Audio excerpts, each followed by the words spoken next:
panelists for joining us this afternoon.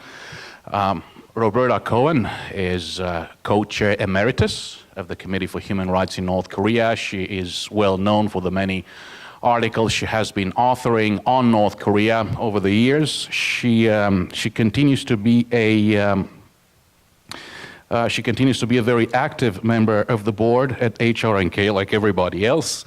On our board, Nick Eberstadt is also a member of the board of the Committee for Human Rights in North Korea. Also Henry Wen Chair at the American Enterprise Institute, also well known for his intellectual leadership, many articles and books he has authored. Anthony Ruggiero is not yet a board member of the Committee for Human Rights in North Korea. He's very well known for his expertise as an expert in the use of targeted financial measures. Most recently, he has appeared before Congress on several occasions this year. He was a senior advisor to Senator Marco Rubio, advising him on these issues. He has 17 years of experience with the State Department, the Treasury Department, and he was right in the midst of some landmark developments to those who have been following North Korean issues very closely, such as the BDA, the Banco Delta Asia moment, for example. So we discussed this event prior to our meeting this afternoon, and I was hoping that I would go first to Dr. Eberstadt and ask him to give us a very brief overview of what our committee has done to address this issue of the Gulag, and also to share with us his views on the current state of repression in Kim Jong-un's North Korea, and perhaps to enable us to understand how dire the circumstances of these prisoners are. Because during this week, during North Korea Freedom Week, we will be discussing scenarios, contingency planning, what ifs, and we were hoping that Dr. Eberstadt would enable us to understand the gravity of the danger faced by the political prisoners of North Korea. Nick, do you have a microphone?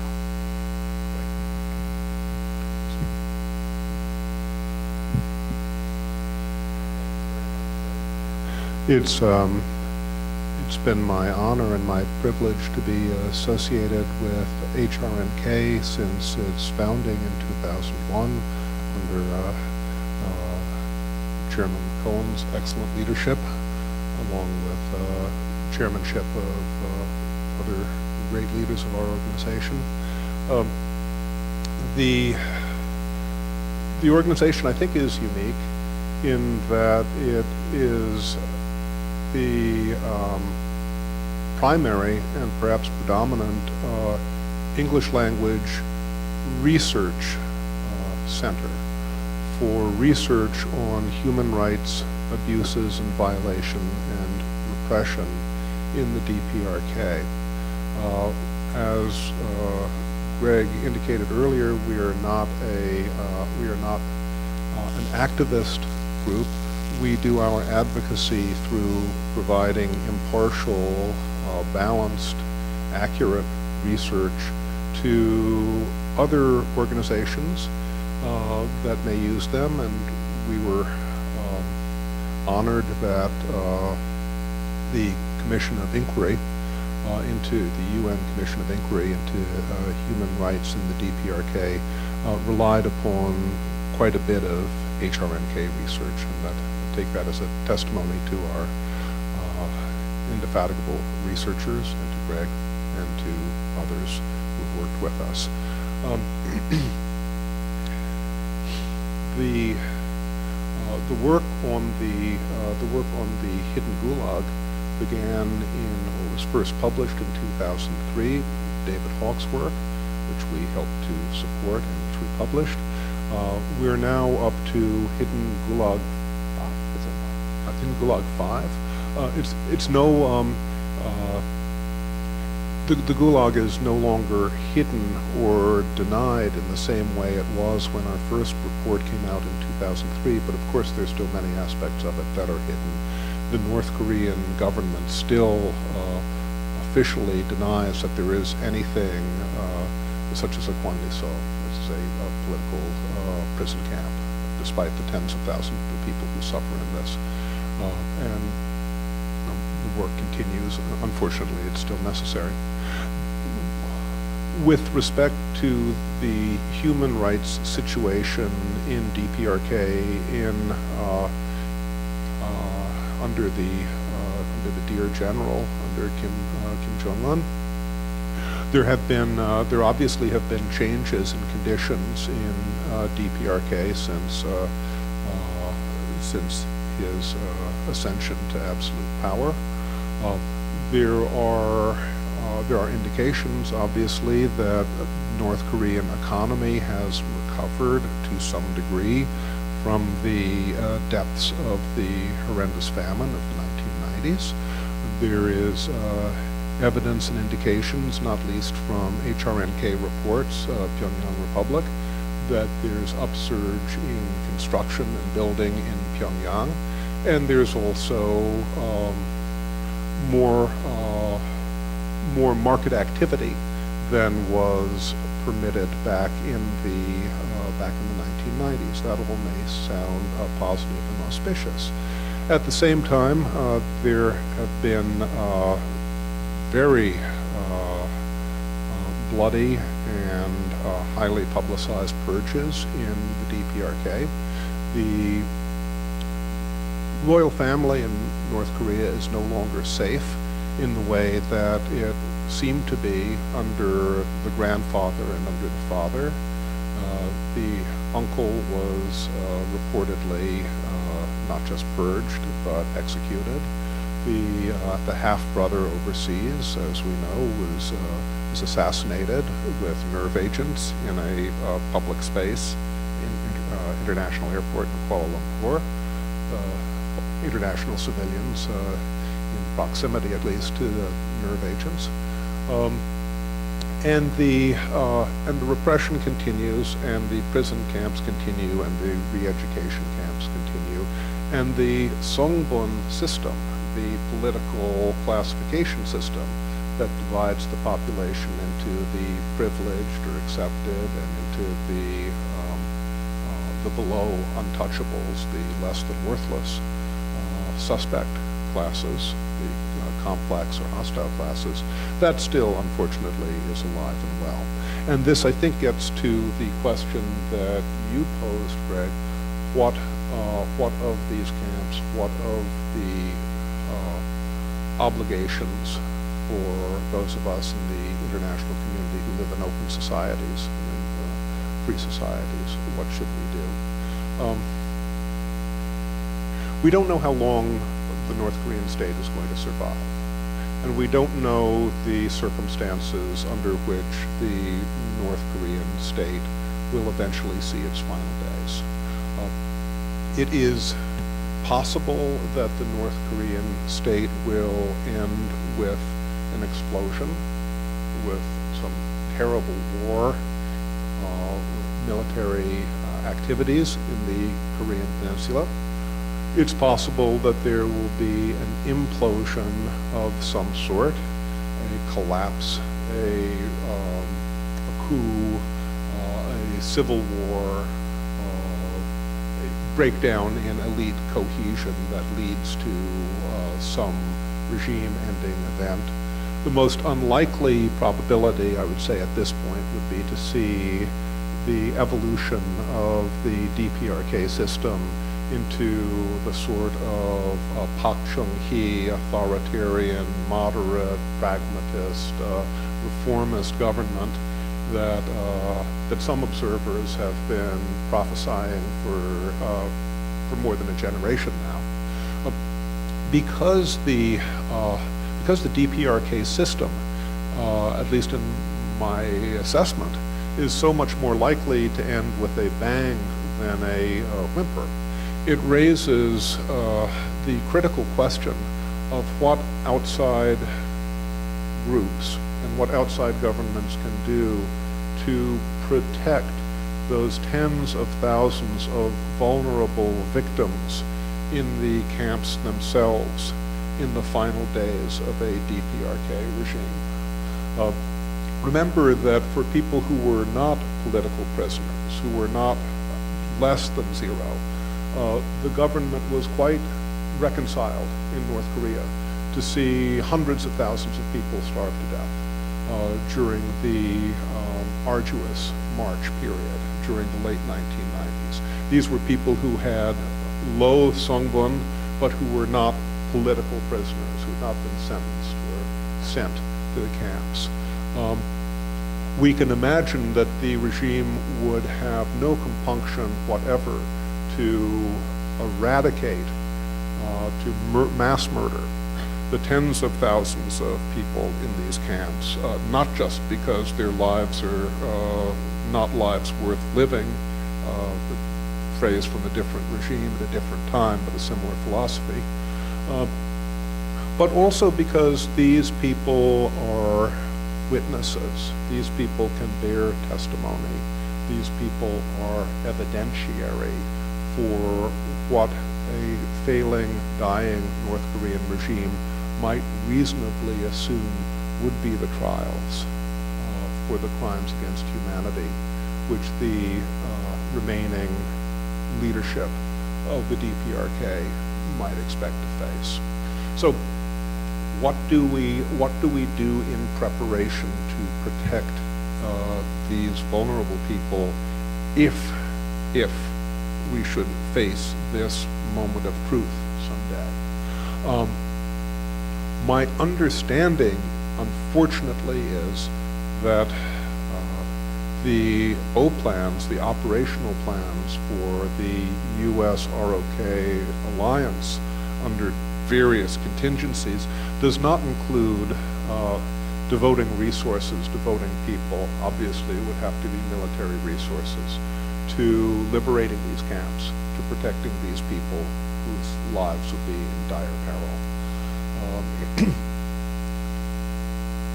Maybe we can see why the operation plans might prioritize other aspects of contingencies in Northern Korea, but I think I have to say that this is a grave and critical humanitarian oversight at this moment, and the groups that would save, preserve, rescue these people are not going to be HRNK, they are not going to be Amnesty International, they are not going to be international advocate groups. It's going to be military resources that are going to be necessary under those uncertain conditions to protect and save those lives.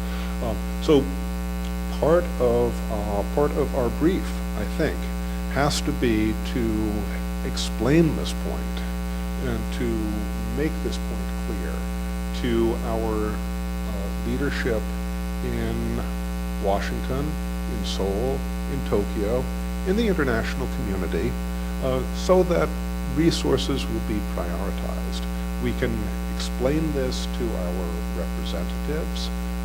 We can see if we can have advocates in the State Department or in our embassies in Seoul.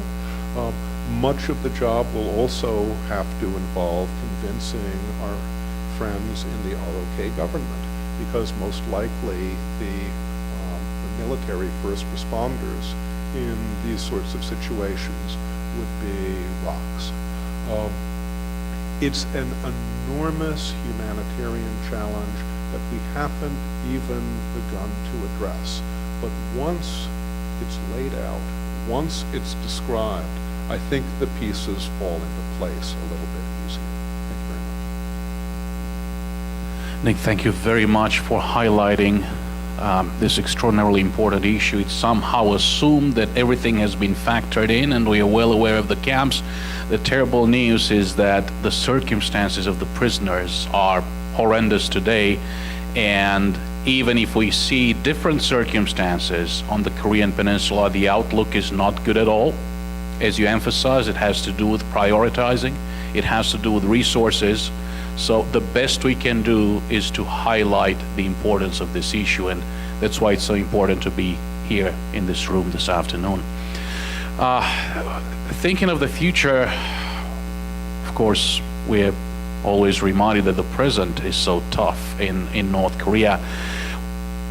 We sometimes hear this question, you've been talking about North Korea's human rights record. Have you seen any progress in North Korea? Well, one semblance of progress that we see within the regime of North Korea is that they no longer simply ignore this issue of human rights. They do respond, even though it's just adamant denial. We have, again, the satellite imagery. We have the witness testimony. We know that those prisoners are there. And Roberta, I know that you have very active in academia through what you have written on these topics. You have been very active in your efforts to educate us and relevant officials. And I was hoping you could share some thoughts on steps we could take now to seek ways to improve the circumstances of North Korea's political prisoners.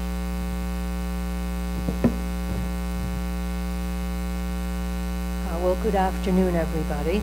This is a subject that I've looked at a bit, and it's one of really the great tragedies, I think, in the world right now. What I'd like to underscore to begin with in my remarks is the title of the event, and that has to do with ongoing humanitarian emergencies in the DPRK.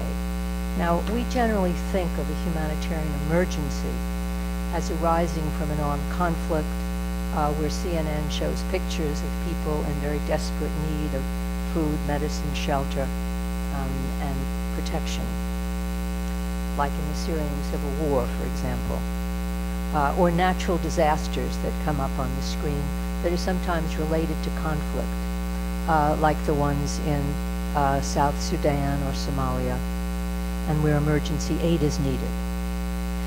But what we don't usually see as an emergency are situations hidden from view that year by year take their toll on the lives of thousands, tens of thousands, even hundreds of thousands over time.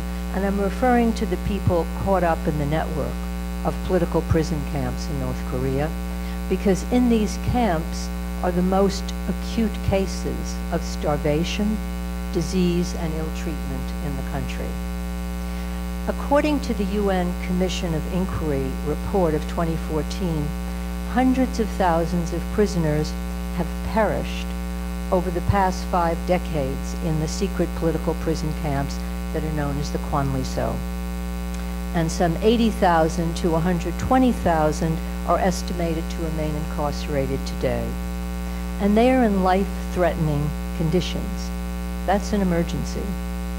The COI describes their situation as one of extermination, which means state policy, quote, carried out by imprisoning a large number of people and withholding the necessities of life so that mass deaths ensue.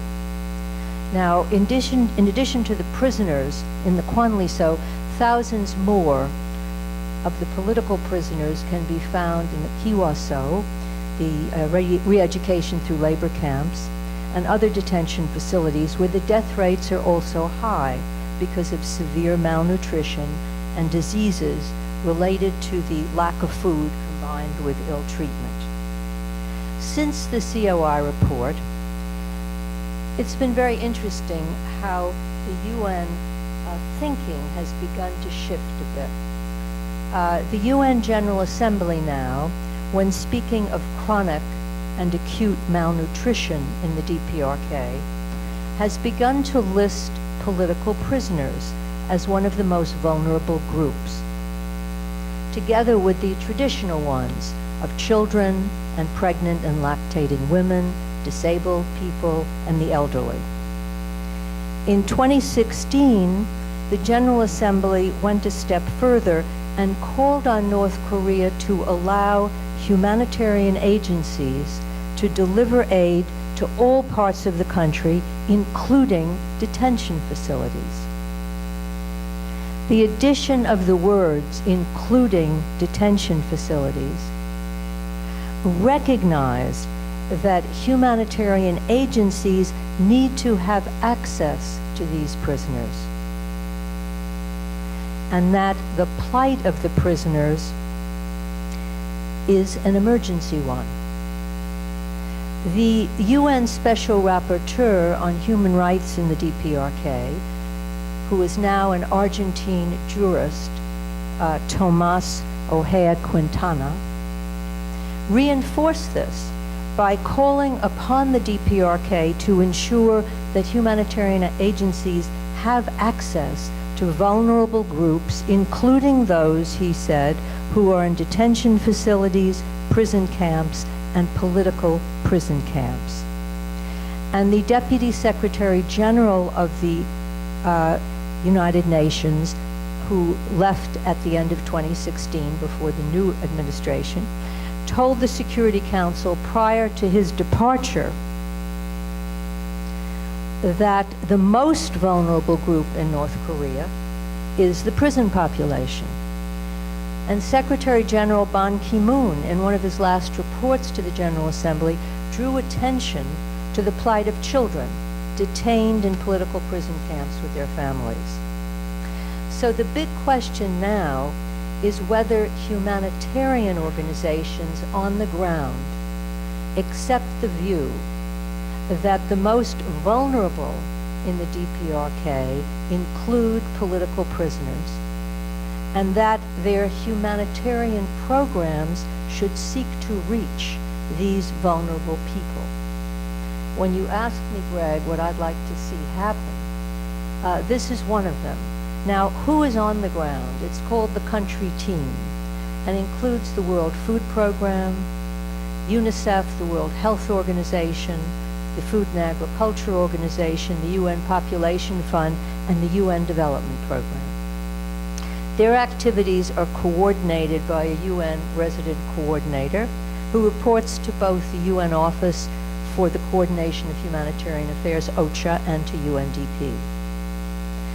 Many of these agencies emphasize on their websites that they reach the most vulnerable in the country. And the Country Team, which has issued a needs and priorities document for 2017, repeats several times that the purpose of their programs is to reach the most vulnerable in the country. Now, you may well ask, well, how can such agencies possibly gain access to the closely guarded political prison camps in the DPRK?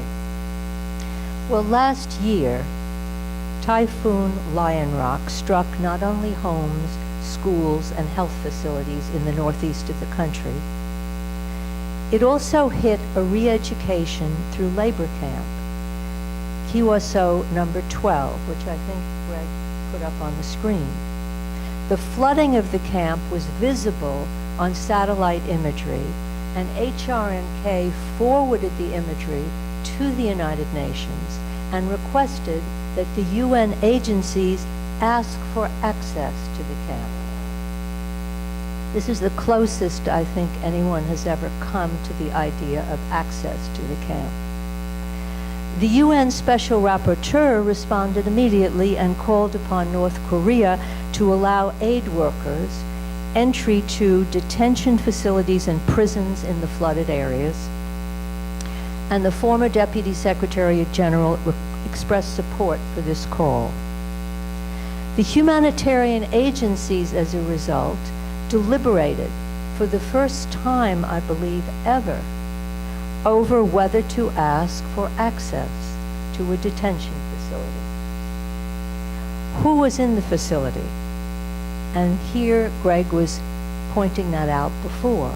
There are 5,000 detainees, and they include many forcibly repatriated from China, including about 1,000 women who'd been subject to harsh interrogation and other terrible treatment before the flood, so they were already in quite a weakened state. Well, were they helped? I regret to tell you that the UN agencies failed to ask for access, reportedly because they feared that any request for access to a re-education camp might rankle the North Korean authorities and undermine humanitarian operations that were going well for the other flood victims. Now, to be sure, cooperating with the host government is a legitimate goal of humanitarian organizations. But straying from their principles of reaching the most vulnerable must be questioned. And so too must be the comments I heard about the numbers being so small in the camp compared to the 600,000 North Koreans who were affected by the flood. But those in the camp should have been of special concern because of the treatment that they had been subjected to before, but also because this has become, as I've noted, a special concern of the United Nations in its resolutions, the political prisoners. Now, the agencies had some leverage in this case. North Korea requested the assistance. So it would have to listen to the views of the agencies. And I would add that North Korea, at a UN review of its human rights record in 2014, agreed to the principle of free and unimpeded access to all populations in need. That's a quote. Reminding North Korean officials of this pledge and of the agency's own humanitarian imperatives to reach the most vulnerable should have been expressed. There are cogent reasons for humanitarian organizations to seek to address the needs of vulnerable prisoners in disaster situations, and I think that we have to all begin to point that out. For one, there'll be more disasters in North Korea given environmental factors as well as the poor infrastructure and lack of resources for risk reduction in the country. Second, the thinking is beginning to change. It could become more difficult for the humanitarian agencies to continue to overlook prisoners as a vulnerable group in a country where they're being deliberately denied food and medicine. The General Assembly resolutions, UN reports, and hopefully NGO campaigns will show that the agencies risk becoming perceived as complicit in marginalizing and basically dehumanizing a vulnerable group by not, at the very least, asking to help them. One promising development is that the Special Rapporteur has now, in his report to the UN, called on the agencies to ensure that their programs benefit vulnerable groups, including those in camps. That is new. Third, Ban Ki-moon introduced into the UN a new policy called the Human Rights Upfront Approach. This is supposed to be applied to countries that have serious human rights violations. The new Secretary General, Antonio Guterres, has endorsed this policy. Applied to the DPRK, what would that mean? It should require the UN to develop a system-wide strategy and to implement it in the field, and it should mean that the agencies raise access to the most vulnerable in the country with the North Korean authorities. The resident coordinator has actually been asked by the Secretary General to dialogue with the North Korean authorities on such issues. So there are some entry points. Fourth, the strategic framework agreement that governs UN operations in North Korea, which was signed by North Korea in 2016, has a human rights-based approach in the text, as well as reference to promoting the recommendations accepted by North Korea in the Universal Periodic Review at the UN, which includes access to the most vulnerable. All of this is a foundation for humanitarian agencies to work from, together with UN documents that seem to have been sidelined on protecting human rights in natural disasters and emergencies, and giving resident coordinators a role in promoting human rights.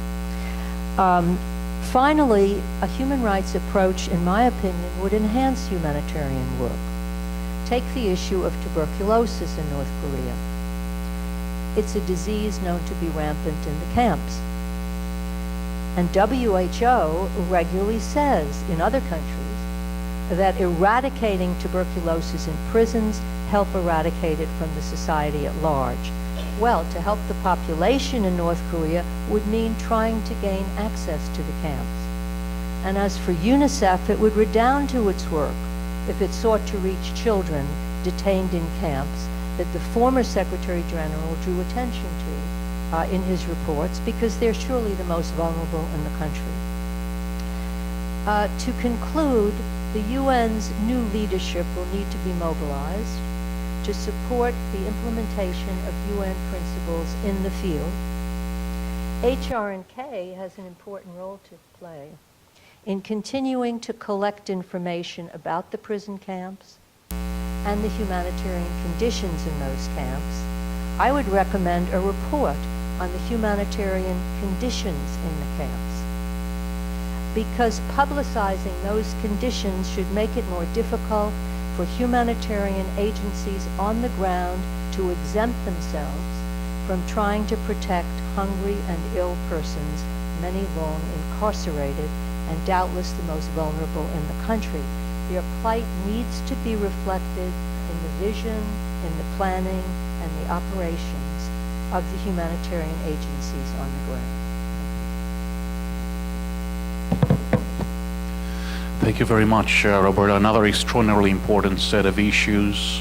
We heard from Dr. Eberstadt about preparation to rescue, as difficult as that might be, victims. And one of our witnesses actually mentioned that manuals had been issued to guards. Guards had been tasked to physically eliminate witnesses. Roberta has raised a very important set of issues pertaining to access, the need for access, the need for a human rights upfront approach in any humanitarian approach to working inside the country. Of course, we all think of the application of all available elements of national power when we try to address this extraordinarily difficult set of issues.